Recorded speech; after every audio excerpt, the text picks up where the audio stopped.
Cool. Howdy, lovely people. Welcome back to Who You Are. We've been gone for a little bit, but we're back. This week we're joined by the one and only amazing Lou Janssen. They are the founder of Colesborough Moore and Company, and a pretty amazing musician and sound designer in their own right. Hello, friendo. How are you? Good. How are you? Yeah, yeah, I'm alright. I'm alright. No, it's good having you on. It's good to actually be able to. I think we did a little interviewy thing on the blog on the Trail Mix site, but it's good to actually be able to show people the conversation because I feel like a lot of that blog didn't get through the kind of stuff that you Yeah. said. So yeah, thanks for joining us. So Oh, yeah, sorry, I keep speaking over you. no, that's all good.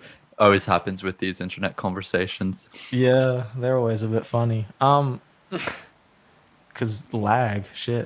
But I thought I'll jump into it, straight into it, and ask, uh, who are you?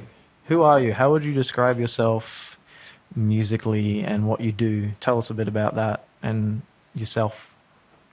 Well, I'm Lou Janssen, and I'm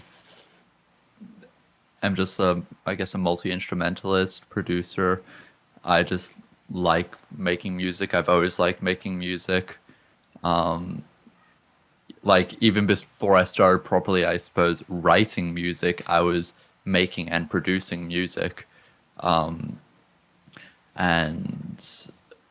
I've mainly worked just on my own in my own room in my studio, just going at it and making weird sounds and just having a lot of fun in the studio.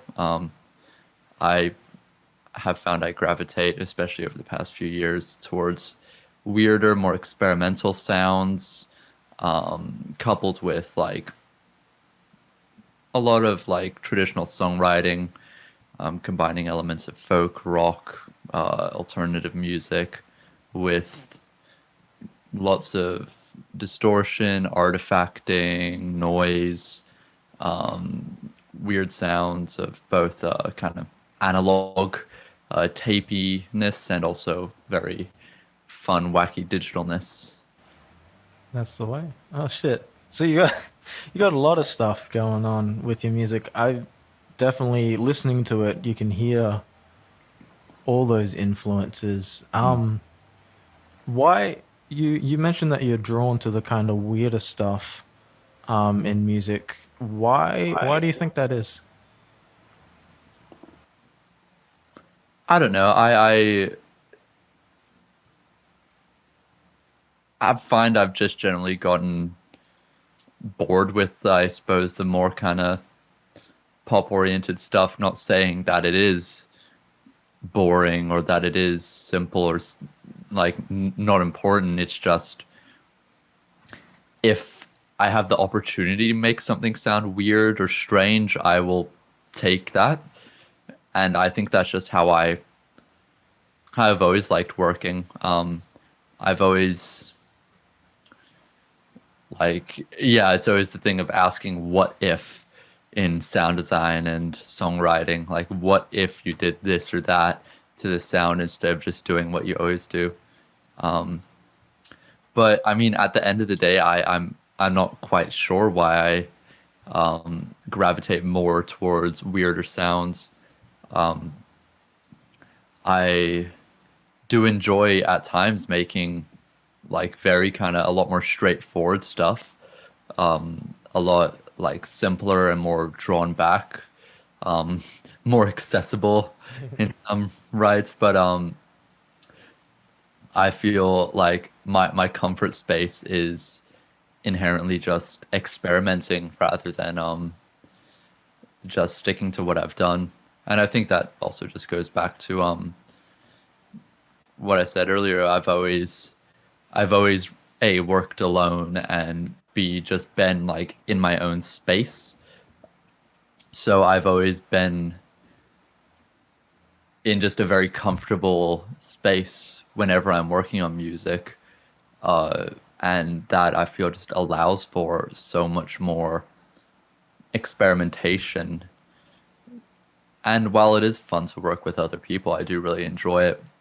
I feel if I just want to really go wild, just being in my own space is great because I can just get fully in my own head and just like hours will pass by and I realize I've only been doing one sound, but like that sound is very cool. I've very much enjoyed it. I've had a blast like working on a singular weird sound for however long, and something like that is always fun. Oh, awesome. No, definitely. It's always more comfortable making music in somewhere you're comfortable. That's pretty obvious. But I definitely can relate to that making music in places you're comfortable and being able to experiment in that because I mean you've gone to music institutes and like studied music. Mhm. Um, does the creation process differ from a studio to a home environment, and like how so does it differ? Oh, very much so. I found like in the studio environment, especially in a studio like university studios, which are very. I was talking to my partner recently about it, and she was doing some work at Alchemix, and that was like very lovely because it was very much meant to make you feel comfortable. Whereas at a uni studio, you get in and you need to set everything up from ground zero. Whereas like I feel a studio like Alchemix or something, or just like more professional studios where you're paying good money to be there, they're gonna want to make you feel at home, welcome, a lot more kind of homely. Mm. But even so, I feel the idea that there's always going to be kind of more people, like there's going to be someone operating the computer, so you're going to be in the live room like doing takes and performing whatever, and there's going to be someone there recording you. That if you're like wanting to smash out some like good takes and like record a song, that's very good because it like keeps you on track a lot more. But I generally find for myself at least writing, I need to be kind of alone or with someone who I feel really comfortable with, or in a space I feel extremely comfortable, one that really just allows me to go and do whatever I want. Mm. And then like that gets a bit into the mentality of I feel a bit confused sometimes of whether what I've recorded in a session at my home is a demo or if it needs to be properly recorded. But even besides that, it's just the idea of what I have at the end of this session is now a written song. Whereas I don't think I'd be able to do that in a studio, whether it's a university studio, which is generally Mm. an unpleasant place, or no matter like how good the gear is, it's just yeah, like the studios at the con specifically are generally like I don't know, very clean, very like sterilized, Right. It's a bit awkward. yeah. It's almost clinical in a sense, Oh and yeah. like creating music where you're comfortable seems like a it seems to produce the best stuff. Mm. My partner Tess tells me about like Bon Iver and him making a whole album with a 57 in a caravan where they're comfortable, and the stuff he came out with was really good stuff. Just by taking the time and having the time and feeling comfortable in a space to kind of just let loose and create. I'd kind of like to keep trying to figure out comfort in music and how that plays into music writing. Are there any, I guess, specific instances of stuff you've made or you've seen people make where you think them doing home recordings or recording in a place where they're most comfortable has kind of created a better product or Um, better music? that Bon Iver, that Tess mentioned, that's a pretty classic tale in self-recording, just going like on your own for however many months, and recording an album with like the bare essentials.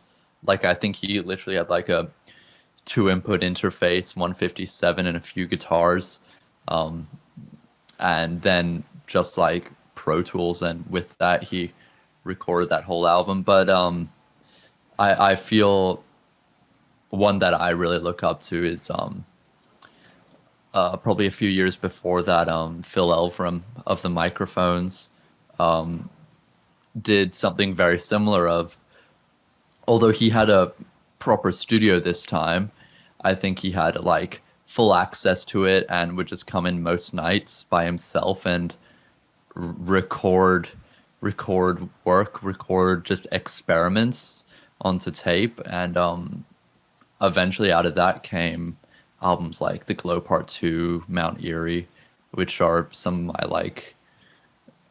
like the idols of my music sound. And well, definitely sound, but also just like mentality of music. The way he thought about music was just very inspiring to me, because it is just the case of like he could have just gone and recorded 3 hours of music and just decided, nah, don't really like it, or just like I like this one bit, Yep. and then I'll use that for whatever. But if there was other people there who were recording him, helping produce it, it would just come out so different. So like not necessarily worse, just very different. And I yeah, I don't know. As someone who really kind of values time to myself, I really like the idea of recording alone. And that's why like while I have access to like my university studios and whatnot, I'll spend most time here because sure, I don't have whatever we have at uni. Like I know we have like really nice tube amps, compressors, preamps, blah blah blah, big ass computers with like lots of resources. But here I've kind of designed my space exactly how I would use it. And of course I have things that uni doesn't. I have is it yeah, they're like my tape machines, and synthesizers over this way, which you can't really see. So stuff like that, which I don't know, I feel a lot more comfortable with, and especially with this gear here, it's shit I'm happy to like mess with and possibly break, because I'm not going to get in trouble with the university. I'm just going to get in trouble with myself if I break my expensive synthesizers or tape machines. Yeah.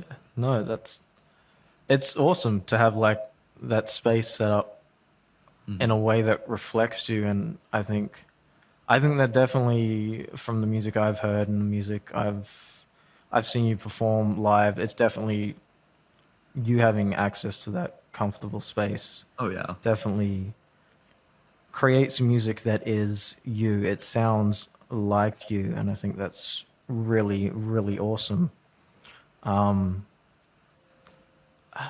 Making music that sounds like you is kind of it's a funny concept, I guess. Yeah. How would you explain you like the music you let's say how would you explain you doing music in a live scenario and keeping that as still you, but you don't have access to all that gear that makes it more comfortable, but you're in a live scenario, so you got to replicate it. Well, oftentimes when I'm performing, what it will be is music which I've either made or rehearsed in this space. And I know for this show coming up next Friday, I it it'll be in mostly music recorded in this space, which I've then manipulated and messed around with in the live setting. And so it still very much is this space, and it's very much kind of me in my comfort zone, but then taking the product of that comfort zone outside the comfort zone into somewhere else, which I feel is where it gets quite exciting. And I'm actually very much looking forward to this show because I'm trying to do, I guess, something a bit different that I haven't done before in terms of like, instead of performing the music more, I'm writing just a lot of, yeah, folk and rock music, which then I'm just kind of essentially sampling and using that to perform with, rather than like writing synthy music, Oh. which I've done before. No, that sounds pretty awesome. What kind? Just for those at home who probably don't know what we're on about, what concert are you talking about? Oh, what concert you say?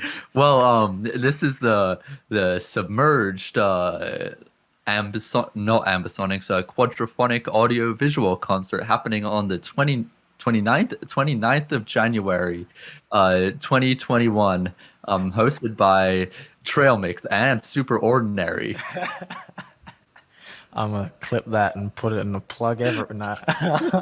But no. Well, I guess you said ambisonics quadraphonic. Actually, tell us what is that and what is it like writing music for that kind of space? Because it's a different ballpark almost. Yeah, well, like quadraphonic at its bare essentials means just four speakers. You have a lot of records from like 60s and earlier, which are monophonic, which is just one speaker. Then you have the stereophonic records, which is two speakers, so you get left and right. But then there's, yeah, a lot.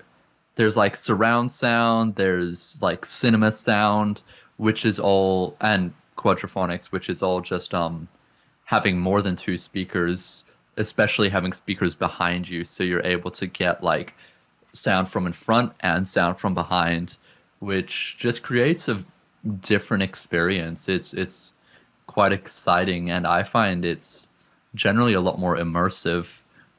But then something like ambisonics is like getting even more kind of sciencey and technical, and it's pretty cool. It's, instead of just like saying, okay, I'll have like a guitar coming from that speaker, drums coming from that one, and yada yada. It's about really making the space sound like it's not from any speaker, it's just from around you.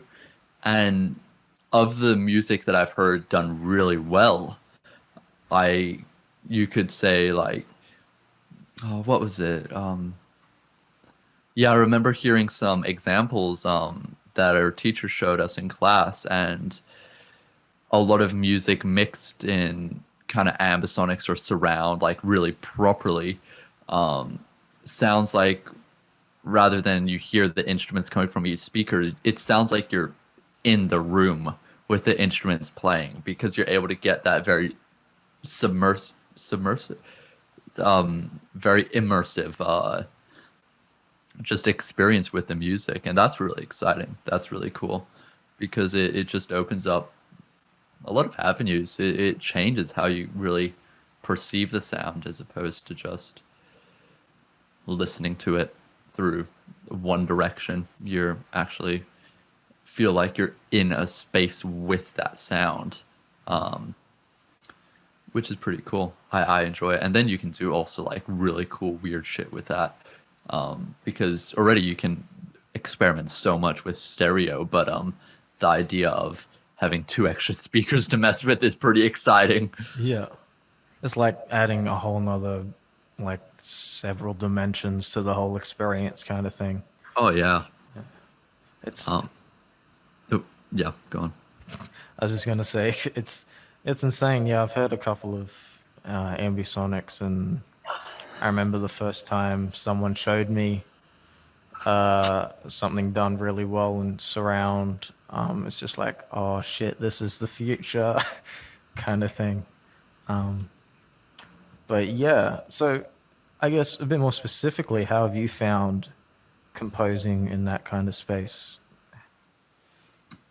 Um. I find it a bit hit or miss.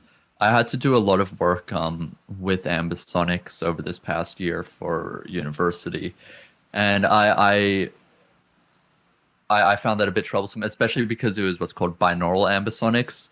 So instead of playing the music from like four or more speakers that surround you, the music's kind of like sciencey, techie decoded into headphones. So it kind of tries to make it seem like you get that immersive speaker experience through headphones, and that it didn't gel with my brain overly well. However, with like real or like actual having like surround speakers or quad speakers, something like that is a lot, it makes a lot more sense to me because the sound that you hear from behind you is actually coming from behind you, and it's not just like interpolation decodingness that's going on in your headphones. And in terms of composing for this, especially for live setting, I actually haven't done anything live with quad or ambisonics as of yet. And so this upcoming concert is going to be my first time, and I'm actually looking forward to it. It's I'm having a lot of ideas and just fun ways of, I guess, messing with and exploring this kind of, I was about to say stereo field, but like this quadraphonic just field of sound. Because I mean, something I really like doing in just normal stereo is almost tricking the brain and doing weird things, experimenting with this.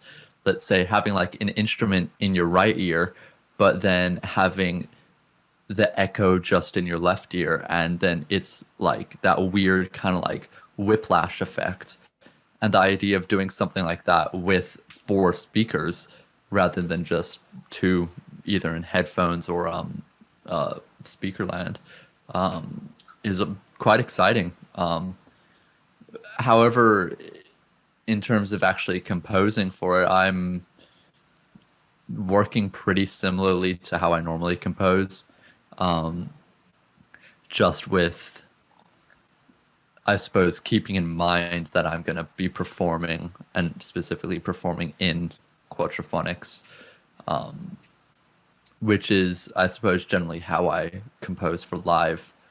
Is, yeah, I do pretty much everything the same, except I'm just always thinking about like, oh, I could do this live. I could do this live. I could play this part on this instrument, this part on this, have this sampler, blah blah blah, and then I just take notes. And then when it actually comes to, I'm now arranging this for live, I have all my source material there, and I'm setting it up on like my samplers and 8-track and whatever.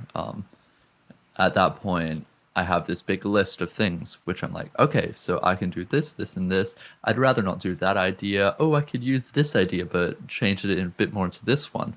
And just having those notes there is very helpful, because it just takes the experimenting out of it.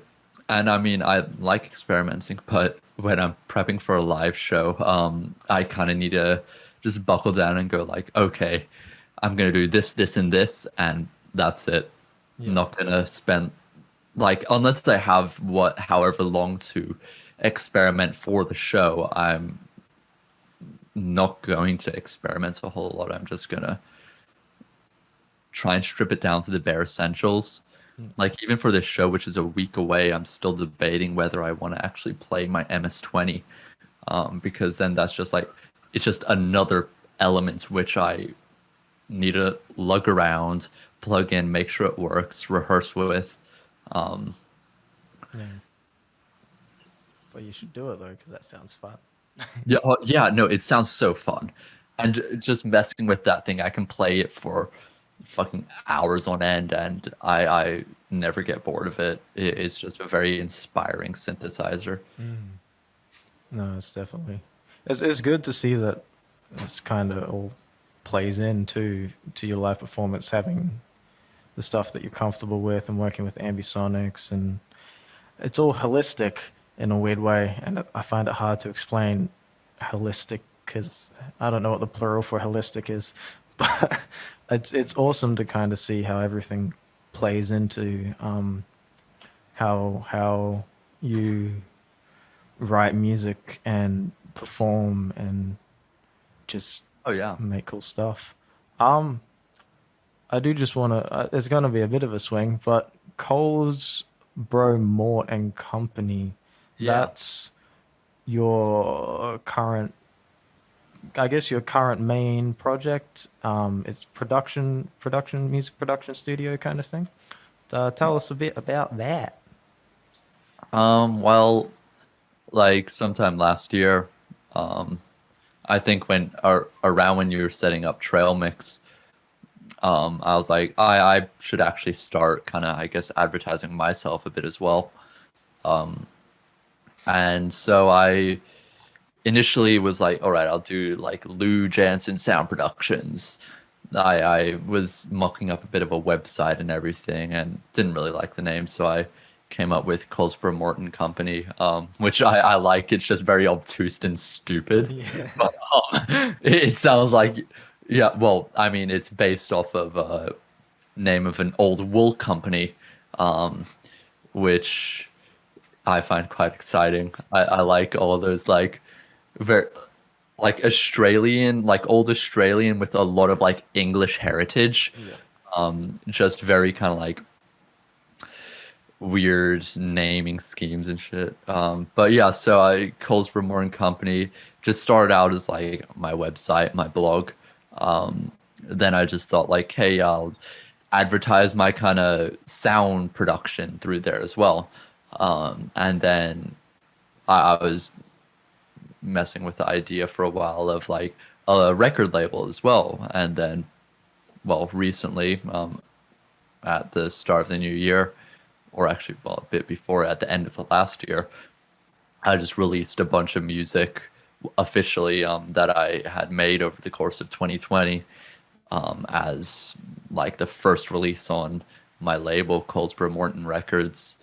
And I know there's like a lot more kind of proper and official ways to doing, I mean, everything that I'm doing, but I just doing it kind of how I do it, just saying, hey, I have a record label now, or just saying, hey, this is my company now.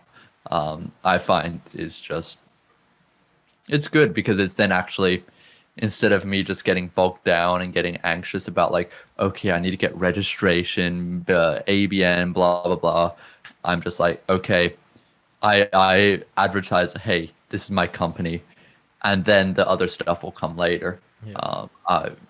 Mainly when I get money for it, um, because yeah, and I don't know that mentality of rather like instead of thinking about something, just doing it, then thinking about it, or then planning afterwards is it can be hit or miss, but generally for someone who overthinks and gets very anxious about things, it's a good way I find to work past that and just like rather than getting bogged down with all this um, bull poop, I am able to just do things and then deal with the repercussions later. It's a bit like that doing startup. It's definitely, Mm. I definitely vibe on that kind of start throwing some stuff at the wall and see what sticks kind of thing. Yeah, And yeah, then when it sticks there, then you can start making something around it. yeah. I guess also trying to get something like that started in the year that's just gone, and the current year is a bit weird. Yeah. How have you found that process, I guess? Um, I mean, like overall, I would say I was like pretty in the middle. You had some of those people who were like being ultra productive at home, some of them who were just not doing very poorly at home. And I was just somewhere in the middle. I had periods of just like, fuck, I can't do anything. I'm just like, just feeling dreadful, but then periods of just overproductivity. But I mean, overall, in general, it was the case of I already spent a lot of time at home, so there's a lot of it which just didn't really change. It was just more my mentality around it, and if anything, it just allowed me to take the time to think a few of those things through. It's like, okay, I actually think I should start up this like company blog, whatever, just so I can like, I don't know, I like the idea of having that backlog. Mm. Just I now have this blog and I have posts dating back to June last year, but in 3 years I'll still have posts dating back to 2020, and then I'll have a lot of that backlog, a lot of that catalog of just stuff, whether it's good or bad stuff. eh, but I mean, it's for my website, so generally it's pretty like curated and very like what I thought, or at least what I thought at the time. And same goes for YouTube. I just start like uploading stuff what I'm working on to YouTube, which actually I haven't done for a little bit. I should do that. Mm. And I don't know, that idea of just like very kind of like going through the motions, I think, just like doing some methodical work around whatever, like saying, okay, in 2 weeks, I want like a blog post and a YouTube video up. And what am I going to do that about? I don't know, but I'm going to need to find something to do that about. And so it just gets my brain working in a bit more of a controlled and methodical sense rather than okay, I got this big wave of inspiration. I'm going to do everything now. Yep. And then when that dries up, I'm like, fuck, what do I do? Um, and so, yeah, I like that. And especially over the last year, it definitely helped me just keep going, keep doing things, and just like, yeah, staying productive. Hmm. Have something to work towards Yeah. through the things. It's definitely awesome to see. Like it's been a terrible last few years, couple years. Well, last year and this year with things going on, but it's been really awesome to see actually the creative stuff that's come out of it and all the awesome ideas and the is. I think especially around Brisbane, there's been a lot of Hmm. cool things happening, and we're also lucky enough in Brisbane to be able to be doing live performances and be able to do a bit more. So I guess after the bad times, everyone came out of the gate with just all this stuff, and it's been awesome. Um, yeah, I guess what are some things you've seen? Like Cole's Remote is awesome. That's one of the things you've done. But what are some other things you've maybe seen in the scene come out of the bad times? That's really cool. Um, that's come specifically out of the bad times. I don't know, a lot, I guess just a lot more,